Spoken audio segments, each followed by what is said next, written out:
राम। याज्ञवल्क्य मुनि ने कहा तुम राम को जानते नहीं हो क्या? कहने राम को एक राम को जानता हूं मैं। एक राम कौन? कि दशरथ जी का बेटा राम, अयोध्या नरेश दशरथ उनका बेटा राम। जनकपुर गए, धनुष तोड़ा, जानकी से विवाह किया, फिर कैकेयी मंथरा ने जंगल भेज दिया, फिर वहां जाके रावण को मारे, फिर जानकी जी को लेके वापस आए, सीता मैया को गद्दी बैठ गए। दशरथ जी के बेटे राम, उनको जानता हूं। लेकिन मेरा प्रश्न ये है कि ये दशरथ जी का बेटा राम और जिसको शंकर जी जैसे महादेव भजते हैं, चारों वेद जिसका गुणगान गाते हैं, वो राम। आपको शायद पता नहीं होगा, गुरु ग्रंथ साहिब में भी कम से कम 700-800 ऐसे पद हैं जहां राम का नाम शामिल है। गुरु ग्रंथ साहिब में 700-800 बार गुरु राम जी का नाम आया हुआ है, राम नाम आया हुआ है। चारों वेदों में जिसका नाम आया हुआ है, गुरु ग्रंथ साहिब में जिसका नाम आया हुआ है। तो मैं जानना चाहता, दशरथ का बेटा राम और ये ब्रह्म राम, परमात्मा राम, ये दो हैं कि दोनों एक? मेरा प्रश्न ये है। और आप भी इस प्रश्न के उत्तर को ध्यान देकर सुनिएगा। ये खाली भरद्वाज जी का प्रश्न नहीं, हमारे आप में से बहुतों की खोपड़ी में ये खुरापात घुसी हुई है। बहुत लोग ये खुरापाती प्रश्न किए बैठे हैं कि वो दशरथ जी का लड़का अलग था, वो दशरथ जी का बेटा था, वो अलग था। अब भगवान राम दूसरे हैं, जो परमात्मा राम वो दूसरे हैं, दशरथ जी का बेटा दूसरा है। ये क्वेश्चन खाली भरद्वाज जी के अंदर नहीं है, ये क्वेश्चन हमारे पंडाल में से कम 50% लोग पाले बैठे होंगे, आप में से ही, कि भगवान राम दूसरे हैं और दशरथ जी का लड़का दूसरा है। ये प्रश्न मेरा है कि दशरथ जी का बेटा राम और ब्रह्म राम, जिसने सूरज चांद बनाया, जिसने तारों को चमकाया, जिसने फूलों को महकाया, जिसने चिड़ियों को चहकाया, जिसने सारा जगत बनाया, वो राम। ये दो हैं कि दोनों एक? तब याज्ञवल्क्य जी मुस्कुराए और कहा, राजन मुनिवर, ये प्रश्न बड़ा प्राचीन काल का है। जो तुम्हारा प्रश्न है कि राम मनुष्य है कि राम परमात्मा है, ये सवाल आज के बहुत साल पहले शंकर जी की पत्नी सती मैया के अंदर पैदा हुआ था। सती मैया बिल्कुल यही प्रश्न की थी कि रोता हुआ जो राम घूम रहा है, लताओं से वृक्षों से पूछता हुआ, मेरी सीता कहाँ, मेरी सीता कहाँ, ये परमात्मा है कि दशरथ जी का छोरा है, दशरथ जी का बेटा है? मेरा प्रश्न ये है। तो सती मैया के अंदर कैसे प्रश्न पैदा हुआ था और कैसे बाबा ने उनको उत्तर दिया कि ये दोनों एक हैं, दशरथ जी का बेटा बन के आते हैं, बाकी ये परमात्मा ही है, भगवान ही है ये। तो कैसे बाबा ने समझाया था। और मैं बहुत जल्दी में 15-20 मिनटों में शिव जी की थोड़ी कथा, आज पहला दिन है ना, तो राम कथा के जो एंट्री गेट हैं वो शंकर जी हैं। बिल्कुल इसको ख्याल करके सुनिएगा। अगर आपको राम तक पहुंचना है, कृष्ण तक पहुंचना है, तो आपको पहले शंकर जी को भजना होगा। जो शंकर जी से दूर भागते हैं ना, ऐसे लोग न राम को कभी पा सकते हैं न कृष्ण को पा सकते हैं। अगर आप राम कृष्ण को भजते हो तो शंकर जी को भूलना मत। बिना शंकर जी के राम नहीं मिलेंगे न कृष्ण मिलेंगे। शंकर माने क्या होता है? शंकर मीन्स गुरु, गुरुम शंकर, गुरु शंकर है। और बिना गुरु का भजन किए, बिना शंकर को भजे, राम श्याम कहाँ मिलने वाले हैं? इसलिए संतों ने कहा है कि पहले शंकर जी को भजो तब राम की सोचो। पहले शंकर जी को भजो तब श्याम की सोचो, तब श्याम मिलेंगे आपको। तो पूरी शिव कथा शुरू में लिखी है। आइए, बचे हुए टाइम में 15 मिनट बचे हैं, 15-20 मिनट, इसी में हम लोग थोड़ा सा शिव जी का प्रसंग जो पहले दिन गाना चाहिए, सती खंड, उसको पूरा करते हैं। सब लोग भाव से शिव जी का नाम गाते हुए फिर शिव कथा का थोड़ा आनंद लो 20 मिनट केवल बस। उसके बाद फिर आरती होगी और कुछ विशिष्ट अतिथि जो उनका सम्मान होगा, उसके बाद आरती होगी, ठीक है ना? तो सब लोग शिव कथा की ओर चलो 20 मिनट। उसके पहले थोड़ा सा शिव नाम गा लो सब लोग। गाइए। हर हर महादेव शंभु, काशी विश्वनाथ गंगे। हर हर महादेव शंभु, काशी विश्वनाथ गंगे। हर हर महादेव शंभु, काशी विश्वनाथ गंगे। हर हर महादेव शंभु, काशी विश्वनाथ गंगे। काशी विश्वनाथ गंगे, माता पार्वती संगे।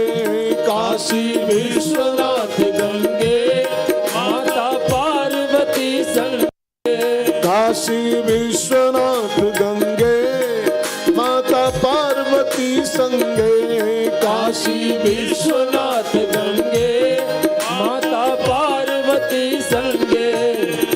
हर महादेव शंभो काशी विश्वनाथ गंगे। हर हर महादेव शंभो काशी विश्वनाथ गंगे।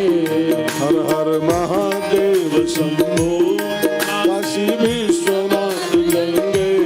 हर हर महादेव शंभो काशी विश्वनाथ गंगे। एक बार त्रेता जुग माही एक बार त्रेता जुग माही शंभु गए कुंभज ऋषि पाही। शंभु गए कुंभज ऋषि पाही। संग सती जग जननी भवानी संग सती जग जननी भवानी। पूजे ऋषि अखिलेश्वर जानी। पूजे ऋषि अखिलेश्वर जानी। राम कथा मुनि बरज बखानी। राम कथा मुनि बरज बखानी। सुनी महेश परम सुख मानी। सुनी महेश परम सुख मानी। एक बार त्रेता युग था और शंकर जी के अंदर राम कथा सुनने की इच्छा पैदा हुई, तो शंकर जी सती मैया को साथ में लिए और कथा सुनने चले कुंभज जी के यहाँ। कुंभज जी का आश्रम जानते हो कहाँ है? नासिक में, नासिक। और बाबा का घर कहाँ है? कैलाश, चाइना में। ध्यान देके समझिएगा, कहाँ चाइना वाला कैलाश पर्वत और कहाँ महाराष्ट्र का नासिक, मराठा महाराष्ट्र के बगल में, बम्बई के बगल में नासिक। अब जरा डिस्टेंस नापो तो कहाँ चाइना और कहाँ महाराष्ट्र, हजारों मील की दूरी दोनों के बीच में, हजारों माइल की दूरी। लेकिन जिसको राम कथा से प्रेम होता है ना, वो सड़क की दूरी को दूरी मानता ही नहीं। जैसे अपनी कथा चल रही है, अब इस कथा में देखिएगा कई लोग लुधियाना से, पटियाला से कथा सुनने आएंगे, पटियाला से आएंगे, और कई लोग सेक्टर 30 के 20 के होने के बाद भी शायद नहीं आ पाएंगे। 20-30 के होंगे तभी नहीं आ पाएंगे। जानते हैं क्यों? ये तो प्रेम की, जिसको प्रेम होगा वो पटियाला से आ जाएगा, जिसको प्रेम होगा वो दिल्ली से भागता चलाएगा कथा सुनने के लिए, लुधियाना से आ जाएगा। और प्रेम नहीं होगा तो मंदिर के आसपास के लोग होंगे और यहाँ तक नहीं आ पाएंगे, मंदिर के ही होंगे, नहीं आ पाएंगे। सो भाई बहनों, ये तो रसिक जो होता है वही कथा सुनता है। तो बाबा कथा के रसिक हैं। अब कथा सुनने की इच्छा पैदा हुई और गोस्वामी जी कहते हैं हजारों मील की दूरी तय किया बाबा ने, कहाँ कैलाश और कहाँ कुंभज जी का आश्रम पहुँचे कथा सुनने के लिए। एक बात और जान लो, सिंगल नहीं गए हैं, अकेले नहीं, संग सती, सती मैया को साथ ले गए। मतलब क्या निकाला जाए? मतलब इसका ये निकल रहा है कि कथा सुनने जहाँ तक हो सके परिवार समेत आना चाहिए। जानते हैं क्यों? जानते हैं क्यों? यहाँ पर जीवन जीने की कला सिखाई जाएगी 9 दिन में, जीवन कैसे जिया जाए। लेकिन विडंबना क्या हमारे समाज की है कि हम लोग जब जाएंगे सिनेमा क्लब, जब किटी क्लब में जाएंगे, सिनेमा हॉल में जाएंगे, तब जाएंगे विद फैमिली, सब परिवार सिनेमा। आज टिकट लाया हूं सिनेमा पठान का और चल रहे हैं, पूरा परिवार चलेगा देखने पठान। हाँ? जहां जिंदगी तबाह होनी है, जहां जिंदगी सब कबाड़ा हो जानी है, वहां जाएंगे विद फैमिली, सब परिवार। और जहां जिंदगी जीना सिखाई जाती है, कैसे जिया जाए जीवन को, वहां आएंगे सिंगल। शंकर जी से सीखो, शंकर जी राम कथा सुनने जा रहे हैं, सिंगल नहीं, संग सती जग जननी भवानी। संग सती जग जननी भवानी। पूजे ऋषि अखिलेश्वर जानी। पूजे ऋषि अखिलेश्वर जानी। दोनों प्राणी पहुंचे कुंभज के यहाँ। कुंभज ने दोनों का स्वागत किया, राम कथा सुनाई। और राम कथा सुन के जब शंकर जी विदा हुए वहाँ से, कैलाश से, मैंने कुंभज के आश्रम से कैलाश की ओर चले, तो रास्ते में एक उत्कंठा पैदा हुई उनके अंदर। उत्कंठा मीन्स जिज्ञासा। जिज्ञासा भी नहीं कहेंगे, इसको तड़प कहेंगे, तड़प। जब राम कथा सुन के चले शंकर जी वापस अपने घर की ओर, तो उनके अंदर एक तड़प पैदा हो गई, जिज्ञासा, कि विद दर्शन होए। अब राम जी कैसे मिले, राम जी का दर्शन कैसे हो। इसका मतलब ये निकल रहा है कि कथा सुन के जब यहाँ से निकलो पंडाल के बाहर, तो हमारे आपके अंदर भी यही तड़प पैदा होनी चाहिए कि अब राम कैसे मिले, अब भगवान का दर्शन कैसे हो। अब कथा सुन के चलो और चाय की तड़प और पैदा हो जाए कि 6:30 बजने वाला है, अब चाय कब पिएंगे। तो अगर कथा सुन के चाय की ललक पैदा हो गई, अगर कथा सुन के गैया भैंसिया की अगर इच्छा पैदा हो गई, तो फिर आपका कथा सुनना बेकार हो गया, व्यर्थ हो गया। कथा सुन के निकलिए पंडाल के बाहर जब, तो आपके अंदर एक ललक पैदा होनी चाहिए, अब कह भी दर्शन होए, अब राम कैसे मिले, राम दर्शन कैसे मुझको हो। तो शंकर जी इसी कल्पना में खोए जा रहे थे, तब तक राम जी का दर्शन उनको मिला।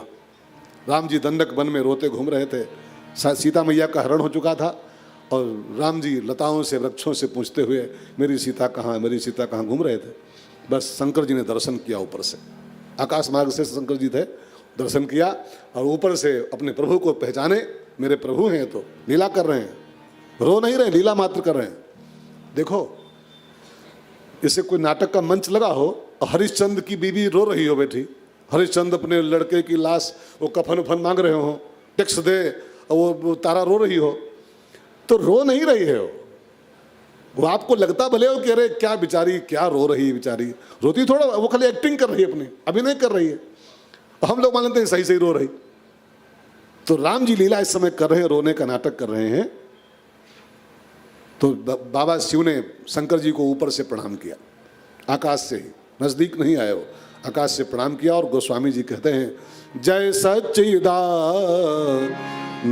जग पावन, जय सच्चिदानंद जग पावन, अस कहि चले वो मनोजन सामन, अस कहि चले वो मनोजन सावन, अस कहि चले वो मनोजन सावन, अस कहि चले वो मनोजन सावन, सती स्वदशा शंभु कर देखी, सती सुदशा शंभु कर देखी, उर उपजा संदेहु विषेकी, उर उपजा संदेहु विषेकी। अब जब शंकर बाबा ने राम जी को प्रणाम किया, वो भी नाम लिया क्या, जय सच्चिदानंद, तो सती मैया को संशय हो गया कि बाबा तो हमारे जगत वंद्य हैं, बाबा तो सुर नर मुनि सब नामे सीसा, सब इनको प्रणाम करते हैं, और ये राजा का लड़का है, बीवी गुम हो गई, उसको ढूंढता घूम रहा है, इसको प्रणाम किया, अभी नाम क्या लिया, जय सच्चिदानंद। तो सती मैया के अंदर संदेह पैदा हो गया। ध्यान देके सुनना भाई बहनों, सती का मतलब होता है बुद्धि, समझ के सुनिए इस विज्ञान को, सती माने बुद्धि। और ध्यान देके समझना, राम और राम कथा ये दोनों बुद्धि के विषय नहीं। जो राम कथा में बुद्धि लगाएगा अथवा राम के लिए जो बुद्धि का प्रयोग करेगा पहचानने के लिए, वो दोनों लोग खाली पछताएंगे सिर्फ बस, क्योंकि राम और राम कथा बुद्धि का सब्जेक्ट ही नहीं होते। एक बड़े प्यारे कथावाचक हैं बापूजी, वो कथा में कह रहे थे कि जहाँ पर मनुष्य की बुद्धि की सीमा समाप्त हो जाती है, उसके आगे राम की सीमा स्टार्ट होती है। जहाँ तक आपकी बुद्धि की पहुँच है ना, वहाँ तक खाली माया का प्रसार है, परमात्मा उसके आगे स्टार्ट होता। और सती बुद्धि का प्रतीक है, तो बुद्धि का विषय ही राम नहीं। राम तो भजन से प्राप्त होते हैं, राम तो श्रद्धा से पकड़ में आते हैं, राम तो भाव से पकड़ में आते हैं, भजन से पकड़ में आते हैं। मैंने अभी कहा आपसे, तुकाराम के पास भजन ही तो था, कुत्ते में राम को देख लिया। प्रहलाद के पास क्या था, भजन ही तो था। और उसके पापा ने पूछा तेरा भगवान कहाँ है, प्रहलाद जी क्या बोले, खंभे में, खंभे में। अब आप बुद्धि लगाते तो खंभे में भगवान, खंभे में भगवान। बुद्धि लगाओगे तो भगवान कहीं नहीं है, कहीं नहीं है। अब बुद्धि न लगाओ तो भगवान कड़कड़ में बैठे हुए हैं, कड़कड़ में। मैं दिल्ली में कथा कर रहा था तो मैंने यही कथा सुनाई प्रहलाद जी वाली। खंभा फटा और भगवान निकले, तो एक आदमी अपने घर गया, उसने खंभे तोड़े अपने घर के 15-16। और फिर अगले दिन आया, कहा महाराज जी मैं आपकी रिपोर्ट करने जा रहा हूँ, FIR। हमने कहा क्या गलती क्या है, कहा तुमने कथा में कहा था खंभा तोड़ो तो भगवान निकलते हैं, तो मैंने अपने घर के 20 खंभा तोड़ डाले। हाँ, और भगवान निकले कहीं नहीं। भगवान खंभे में नहीं है, भगवान भाव में होते हैं, भगवान विश्वास में होते हैं। विश्वास हो तो कुत्ते में राम मिल सकते हैं, विश्वास हो तो खंभे में राम मिल सकते हैं, अब विश्वास ना हो तो मंदिर की मूर्तियों में भी पत्थर ढूंढते जाओगे। अरे जयपुर का पत्थर है, 5,000 रुपये गया था, बड़े भगवान हैं। सो भाई बहनों, मेरे कहने का भाव खाली इतना है, सती बुद्धि है और भगवान बुद्धि का विषय नहीं है, भगवान तो भाव का विषय है। भाव होगा तो भगवान पकड़ में आएंगे और भाव नहीं तो भगवान पकड़ में आएंगे नहीं।